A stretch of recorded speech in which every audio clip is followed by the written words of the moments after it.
I've done a lot of thinking over the years about how I stayed in the dark, in the sort of trance of my childhood, and why even having a master's degree didn't help me see things for what they really were, especially as they related to my marriage and to my mom.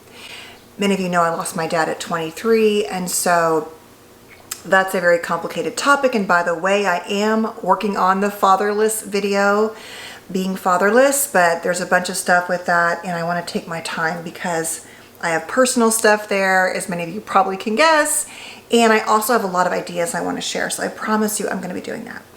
But I've been really working on my content, and although I haven't not been consistent lately, I promise you I will be once I get people in this house back to college and high school. And I don't have the house to myself, and it makes it difficult to create content when I'm not by myself. They're actually at the beach right now, so I'm crossing my fingers that I get a few minutes before my next client to make this video. But I really wanted to talk about this because I've been sitting down and trying to figure out, you know, I can't be here if I'm not doing it in a way that feels like I'm being my authentic self.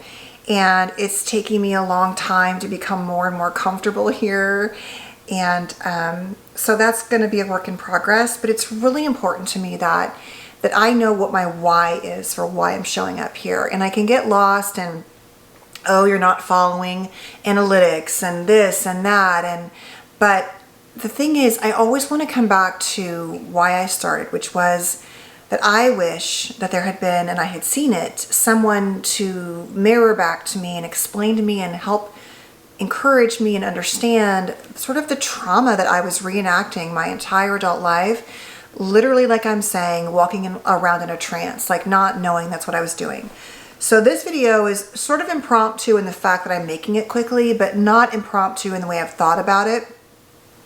And I want to share with you through my own journey, which will hopefully be reflected in your story. You'll find some things about how and why you might be literally walking around in sort of the darkness of your own story and not know it, and really be like living your childhood out over and over again. So also, I want to say that as I go through these, what I think is helpful, I'm going to make individual videos about these also on my TikTok and Instagram. I'm trying to work on my Instagram game, which has not been good, to make content that is different for each platform, that is not necessarily just reposting. So I'm working on some ideas so that it makes it worthwhile for you to say, okay, on YouTube I get this long form content, on TikTok I get this more real in the moment content, and on Instagram I get this, ideally what I would like to share, remothering, reparenting, sort of more direct trauma focused ways of just being aware of your life. So I promise you, come mid to late August, I will hopefully be back on my game. See, I'm talking fast like I do. Okay, so here is how I think I walked around. Number one, I think that from the time I left childhood until honestly my mid 40s, I was still a child. I was still naive. I was still a child. And as I've learned a lot about neurodivergence, for example, I do believe that part of the way my brain works is to be naive, in that I don't assume people are doing all the bad things. Whether it's my parents, my kids, I just don't, friends, I don't see the world that way. And sometimes that sort of going through life like this, it made me unable to see things. And so I want to like lay that in here. It wasn't intentional. And I'm not saying like, oh, I just see everybody in the good light. I'm not saying that. I'm just saying that even though I have every reason to think, oh, they're lying, they're cheating, I wish I had thought those things more in my marriage, but I didn't. I wanted to trust, I wanted to be cared for, I wanted to be in a family. And I think that really hurt me in that regard. And so what I want to say to you is you might be staying a child because you're naive, because you are so dying and seeking inside to feel whole and loved, that the idea of lifting up the covers and seeing what's under them isn't your go-to, isn't natural for you. And also may be that I'm guessing if I had let myself do that, I would have had to face that if I did that, I would have seen things I didn't want to see. And knowing myself, that would have forced me to do things, because once I had the knowing and I could no longer deny it, it gave me the strength and power to do what I knew I would do, which was to be done, let's say, in my marriage. So number one, I want to acknowledge that you might have that too. You may not, but that there are parts of us, even if they're just parts of us that are naive, that aren't ready to see, that are scared to see, that contributes to this. Often in reaction to your childhood, where you don't want to be having the same childhood. And so you're trying to create this adult life that on the surface is different and seems different. But the fear of getting close to your childhood might keep you sort of in denial, to be honest. Number two is that if you were unaware of your attachment. Now, I don't want to say attachment is like this rigid thing, but like the concept that the quality and type of caregiving that you received in childhood or did not receive, or had a mix of, can have a significant impact on who you choose, why you stay or don't stay, what you see and don't see. So for example, if I had understood that my parents fit the criteria for disorganized attachment, which by the way, when I learned about back in the 90s, seemed to be this like very extreme, only very mentally ill people would have had these childhoods. Like, it didn't apply to me. But spoiler alert, it does apply to me, because my parents were emotionally unsafe. They were that exact example of the source of safety is also the source of fear. And so I had very wide swings of anxious and avoidant attachment, both from them and in myself, in the way I showed up in relationships with friends. I've always had that part. And I want to keep making space for the possibility of things like autism and neurodivergence, because I think that contributes to all of these issues too. But I didn't know what it was, and so I couldn't see it. And in acts of self-protection, I would like be in something and then remove myself. And I think that not knowing what your attachment patterns are can be very detrimental. So number two is being unaware of the impact of your childhood, especially as it relates to the quality of caregiving and to partner choosing. The next one is I was unaware of how much anxiety I had in my body. And the fact that, obviously we weren't talking about the nervous system, but that I lived in a constant state of panic, in that everyone I loved was going to be removed, right? So when my ex-husband would travel in the early years, I was so afraid the plane would crash. I'd call me when you get there. And in some ways it's like when you finally think you're living and feel like you're having a good life, especially when you didn't have a childhood like that, you are so terrified of losing it.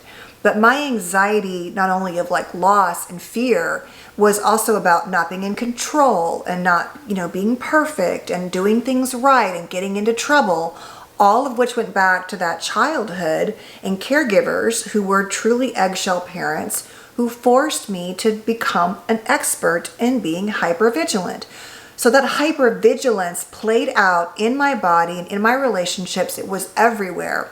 But back then, if you had said, oh, do you have anxiety? I would have probably been like, oh, I worry some, not understanding that hypervigilance kept me in a state of constant and chronic anxiety that I will probably have my whole life, but which I now have so many better tools to use and can recognize.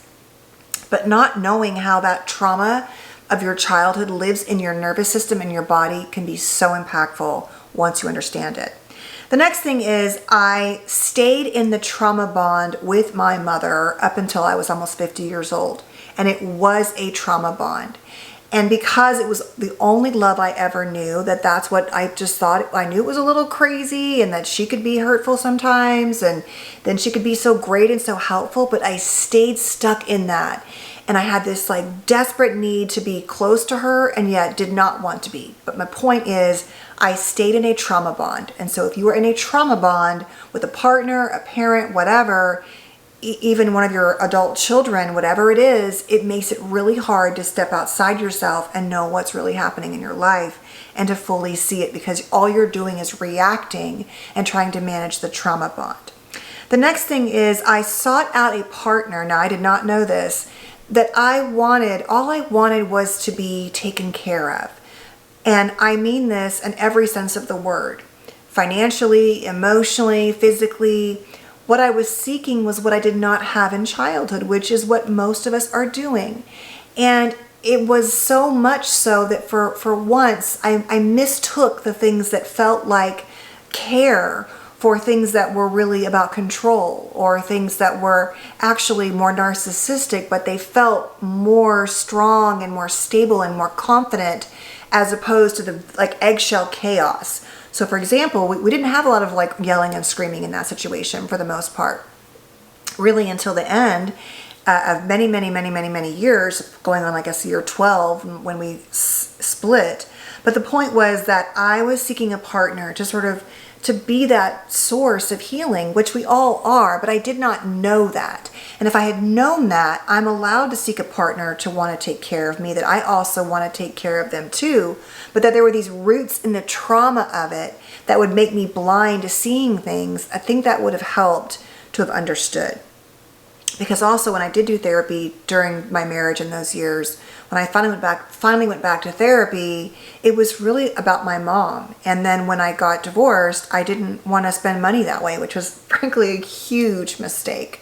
But I was too scared, right? There was too much scarcity going on. And so I denied myself something that I frankly really would have, at this stage, I wish I could have benefited from. But the point is that we were seeking to be rescued, cared for, and that is normal.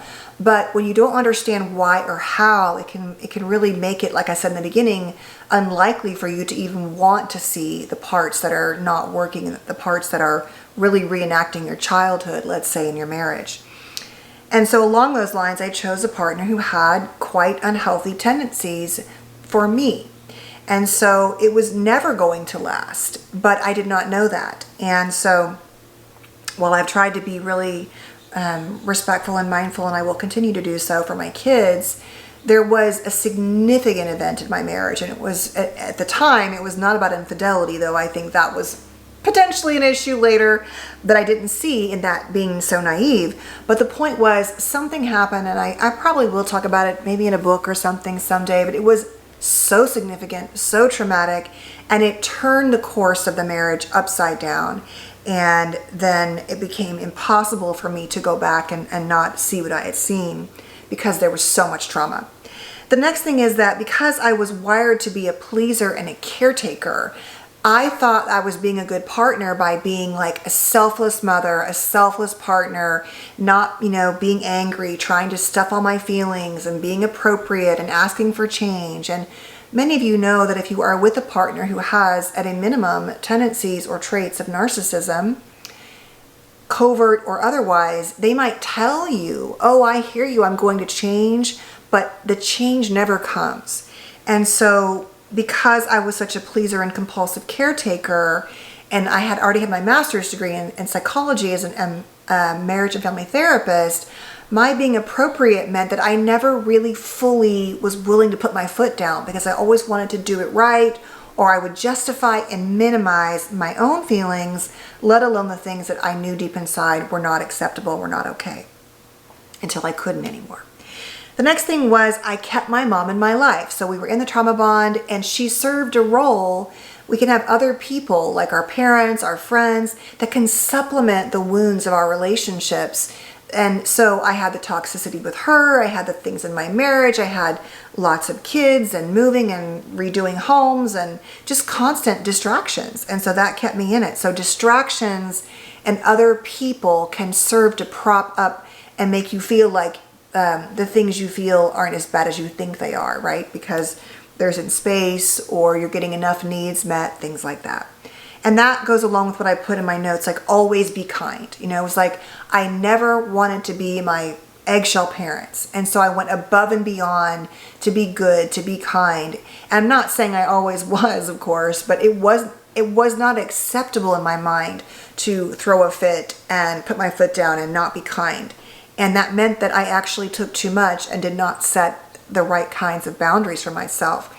And raising my daughter with, 3 sons and a daughter, I always said, like, I wanted her to be able to throw a fit and know how to get what she wanted. Not to be, using the words like, oh, spoiled or a brat, but to know that her voice mattered, that she could be angry in a safe way and it could be okay. Because in my home, anger was dangerous and unsafe, and I avoided anger at all costs, and it did not serve me because I would go around every emotion but anger until I couldn't anymore.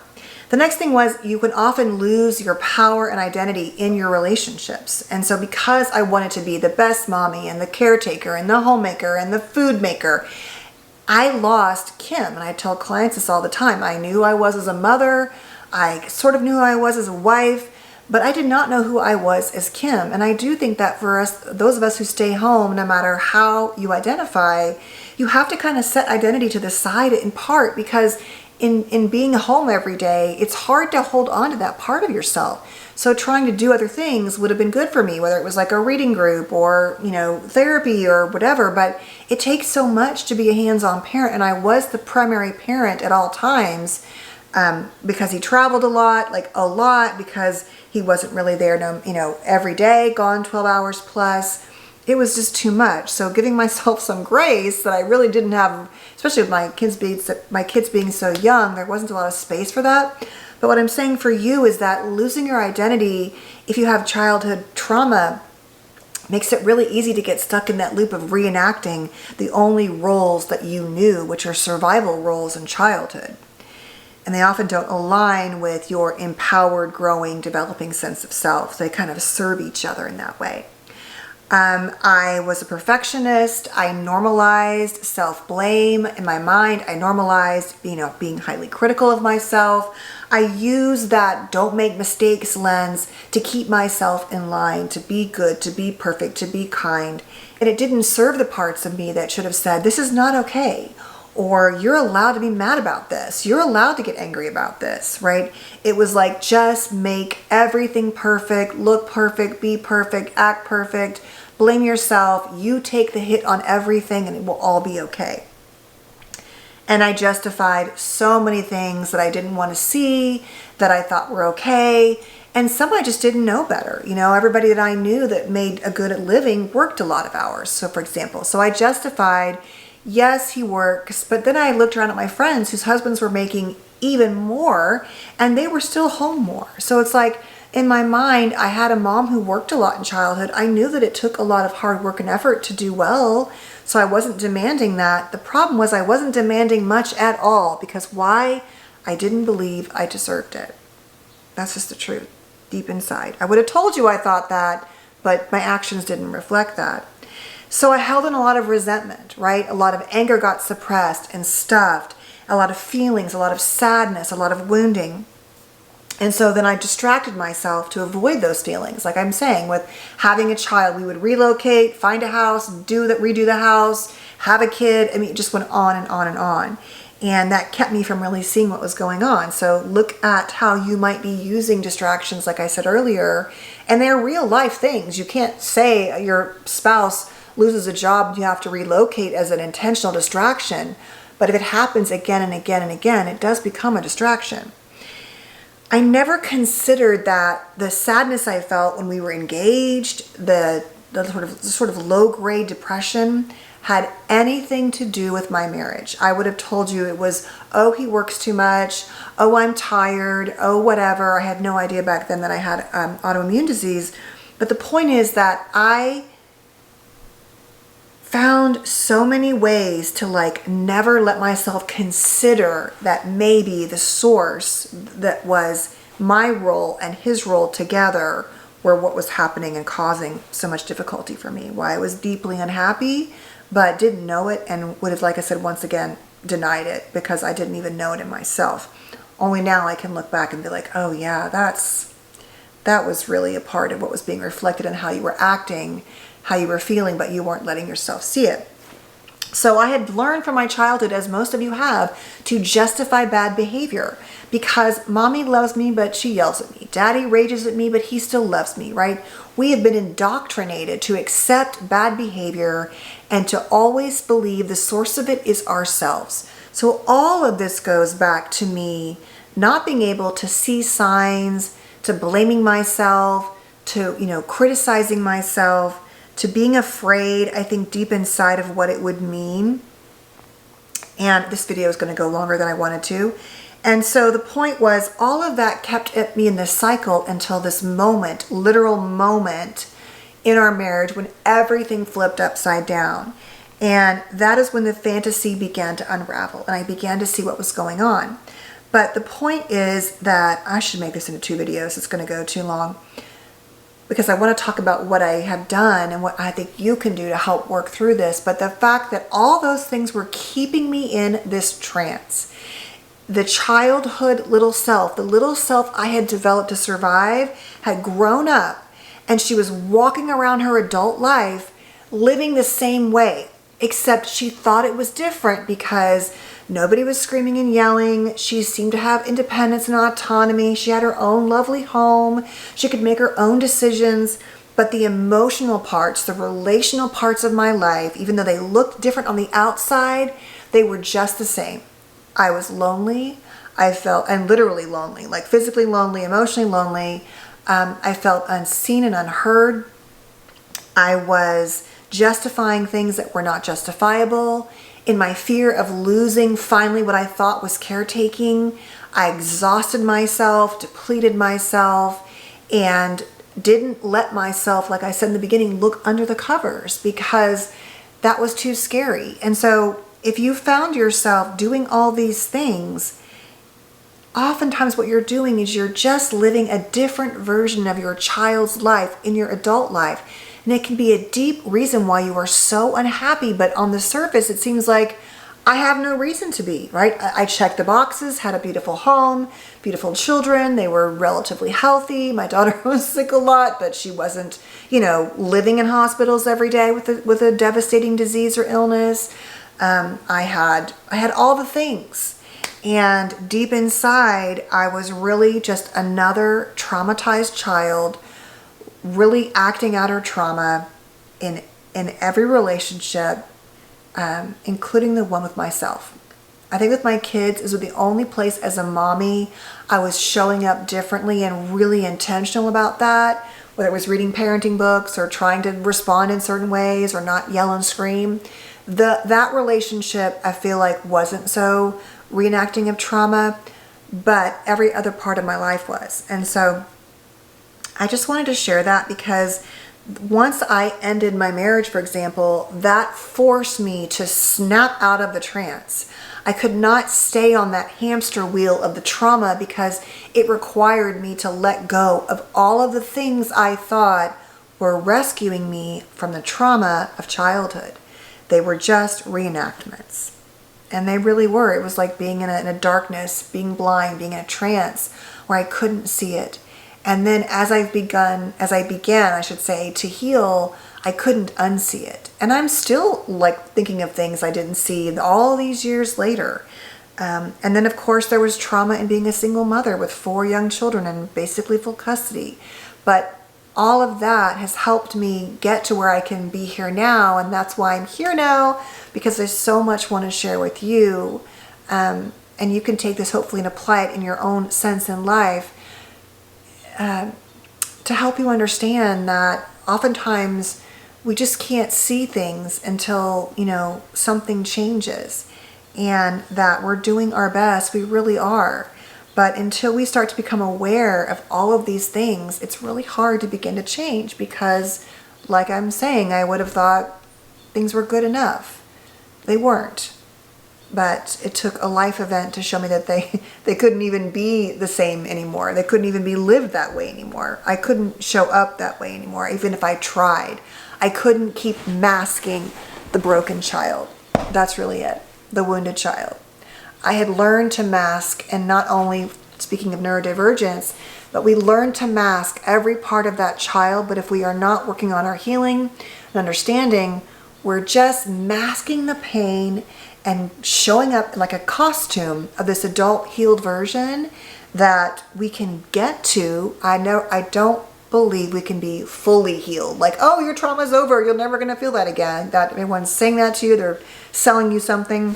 But I really do believe that a lot of changing how you show up, how you see yourself, how you deal with your body, your nervous system, your relationships. That once I got out of the trauma bond, began to self-advocate, had to fight for myself, it was a terrible way to have the mask come off, but it did come off.